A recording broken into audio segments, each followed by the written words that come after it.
Assalamualaikum warahmatullahi wabarakatuh. Nahmaduhu wa nusalli wa nusallimu ala rasulihil karim, amma ba'du. Insyaallah tuan-tuan, kita akan melakukan perjalanan dari Lombok ke Bali. Kita akan membahas masalah bagaimana cara menjamak dan mengqashar salat di perjalanan. Untuk lebih jelasnya kita simak videonya. Semoga bermanfaat.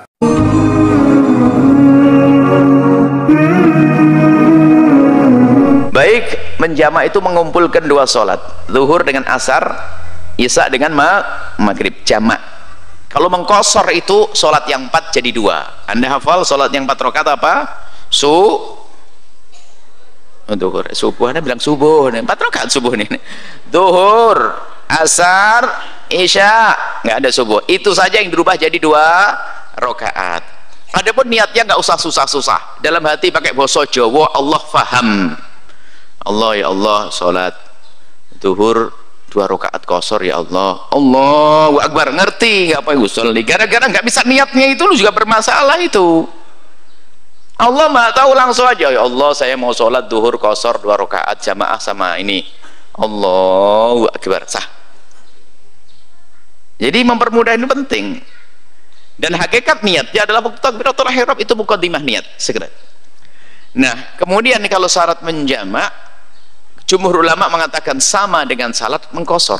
Pertama adalah bepergiannya itu tujuannya itu mencapai 84 km, biarpun kita perjalanannya belum sampai. Misalnya kita tinggal di Cirebon, orang Malaysia tidak tahu Cirebon, anggap saja Anda tinggal di Johor. Anda tinggal di Johor, kirian orang Cirebon tidak tahu Johor, bingung saya. Sudahlah, buat 2 contoh. Anda tinggal di Cirebon sama Johor, Anda mau ke Malaka, 3 jam perjalanan Malaka. Anda mau ke Semarang, Malaka, Johor itu sama dengan Cirebon, Semarang, sudah kebayang ya. Baik, Anda tinggal di Johor, Anda tinggal di Cirebon, maka karena tujuan Anda itu lebih dari 84 kilo, maka Anda nanti di perjalanan disebut sebagai musafir yang boleh menjamak dan mengqashar. Kapan saya boleh menjamak dan kapan saya mulai boleh mengqashar? Anda boleh menjamak dan mengqashar kalau Anda sudah keluar dari tapal batas kampung Anda, balad kampung Anda. Jadi Anda keluar dari kampung Anda, di sana Anda ketemu musola, Anda sudah boleh menjamak dan Anda boleh mengqashar. Mungkin gambaran besarnya begini, Anda dari Cirebon berangkat jam 11 siang sebelum masuk waktu zuhur. Dari Johor adalah jam 11 siang belum masuk waktu zuhur, jam 10.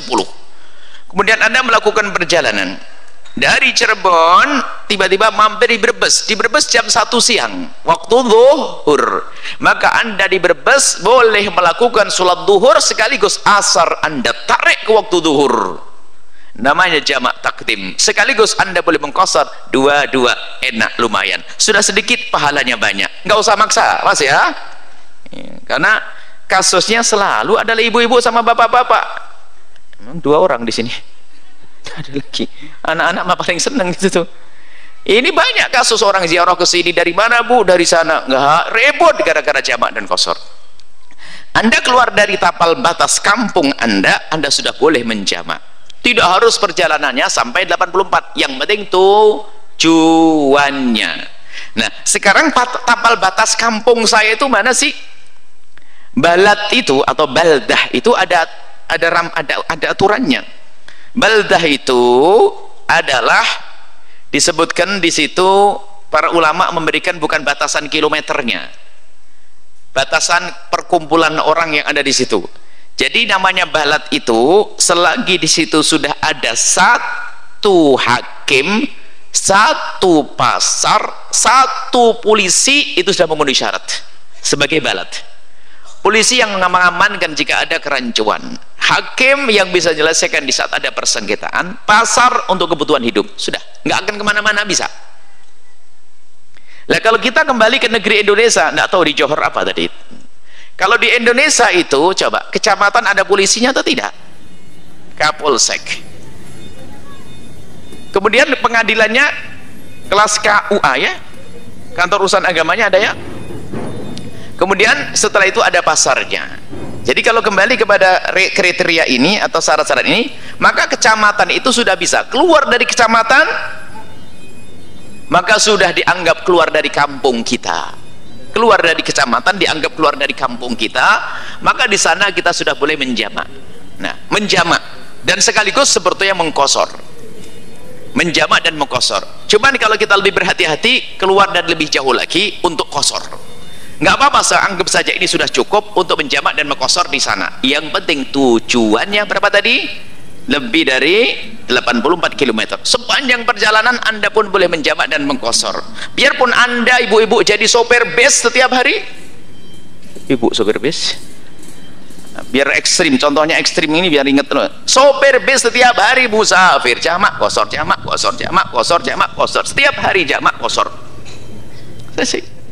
Kemudahan kok, jangan dipaksain. Kalau tidak ada kemudahan ini, sopir pada nggak sholat nanti. Alhamdulillah ngerti ilmunya dan harus sampaikan wong ini. Kok disembunyikan ilmu? Orang pada tidak sholat nanti. Ini menjamak seperti itu. Kemudian mengkosor. Ini cuman syarat-syarat. Ini gambaran secara umum. Nanti ada ini tidak jamak semuanya. Ini hanya jamak di atas di acat macet saja. Cuman nanti syaratnya kalau jamak takdim, Anda mendahulukan, Anda jamak takdim, maka sholat yang dahulu harus didahulukan. Anda mengumpulkan sholat asar di waktu zuhur, maka syaratnya Anda harus sholat zuhur duluan, tidak boleh asar duluan, tidak sah. Harus sholat zuhur duluan. Niatnya nggak harus pas waktu takbiratul ihram, yang penting di hati Anda niat, ya Allah sholat asar mau saya tarik ke waktu zuhur. Ngomong gitu juga sah. Di dalam sholat ngomongnya dalam hati sah. Misalnya waktu sholat zuhurnya Anda tidak niat jamak, Allahu Akbar, lupa niat jamak, tetap sah. Yang penting lintasan di dalam hati Anda masih berada di sholat yang pertama. Yang penting sebelum assalamualaikum, waktu tasyahud ingat, ya Allah saya belum niat tadi untuk menarik sholat asar ke waktu zuhur, langsung ingat, ya Allah zuhur asar mau tarik ke waktu zuhur. Dilintaskan di hati saja, nggak usah ngomong, itu sah. Baru setelah itu assalamualaikum langsung berdiri. Nah, yang kedua, syarat yang kedua, yang pertama lintasan niatnya di waktu sholat yang pertama. Syarat yang kedua bersegera, jangan makan bakso dulu, langsung melakukan sholat, jangan lama-lama. Paling lama antara sholat yang pertama dan kedua adalah jeda ini tidak bisa digunakan untuk sholat 2 rakaat. Kalau sudah lebih untuk sholat 2 rakaat ringan, nggak sah, batal. Yang kedua nggak ada jamak lagi saat itu. Selesai. Ini gambaran, ini adalah sebenarnya nanti ada fikih khusus tentang jamak-jamak ini. Nanti yang penting mudah deh. Kalau jamak takhir, Anda harus melintaskan niat di waktu yang pertama. Maksudnya waktu kita misalnya waktu zuhur saat ini. Laporan kepada Allah, ya Allah saya tidak bisa sholat sekarang, nanti ya Allah saya undur asar. Gitu saja. Laporan kepada Allah. Jadi menunjukkan kalau kita peduli di saat panggil hayya 'alas shalah, saya belum bisa sekarang ya Allah, mau saya undur ke waktu asar. Lintasannya kapan? Di waktu yang kemudian saat Anda masuk waktu asar, ini kayaknya banyak musafir yang kebetulan jarang jamak ini ilmu baru ini ada kemudahan. Lah kemudian setelah masuk waktu asar, Anda melakukan zuhur dan asar. Mana yang didahulukan? Semuanya bebas. Kesalahpahaman santri bahwasanya santri, saya tidak ngomong orang awam tidak salah paham karena memang jarang belajar. Kalau santri belajar ngantuk, seolah-olah begini, wajib, malah kebalik, ketukar, salahnya berat lagi. Katanya Pak, asar didahulukan karena yang punya waktu. Saya dibentak lagi waktu itu. Pernah saya dibentak oleh satu ustadz, dibentak. Asar didahulukan, jamak takhir kan, zuhur sama asar didahulukan karena asar yang punya waktu. Boleh didahulukan mana saja, boleh asar dulu, boleh zuhur dulu, kecuali jamak takdim nggak boleh, harus zuhur duluan. Itu baru karena sahibatul waqt yang punya waktu. Kalau jamak takdim, kalau jamak takhir boleh yang asar didahulukan, boleh yang zuhur didahulukan. Bahkan sebaliknya dari kesalahpahaman tadi, sunnahnya zuhurnya didahulukan sebelum asar. Ini yang saya tegurkan, ingatkan karena kesalahpahaman di sini. Jadi justru duhurnya didahulukan, bukan sahibul waktunya, bukan yang punya waktu. Karena apa? Tertib ini penting. Menurut Imam Abu Hanifah kalau nggak tertib nggak sah. Justru menurut Abu Hanifah kalau dibalik nggak sah. Tapi ingin salah pahaman santri malah kebalik. Bentar lagi pada suatu kita, ini sahibatul waqt, asar duluan ini karena yang punya waktu. Innalillah, ngaji dulu ya Ustadz. Kalau nggak ngaji ya repot. Maksa asar duluan baru zuhur. Memang benar kita mendahulukan asar juga boleh, tapi bukan harus. Justru sunnahnya kebalikannya. Mana yang didahulukan? Zuhur. Itu kaidah umum. Kalau anda punya utang sholat, anda tiba-tiba makan enak, tiba-tiba anda ketiduran seminggu, mengkodoknya itu urutan sesuai dengan tertibnya. Hari Sabtu dulu dikodok, Ahad, Senin. Tertib itu penting. Makanya coba kalau jamak takhir sholat duhur dengan asar, mana yang duluan secara urutan? Dahulukan duhurnya. Selesai sampai di sini masalah jamak ini ya. Kalau jamak takhir mudah. Ini gambarannya.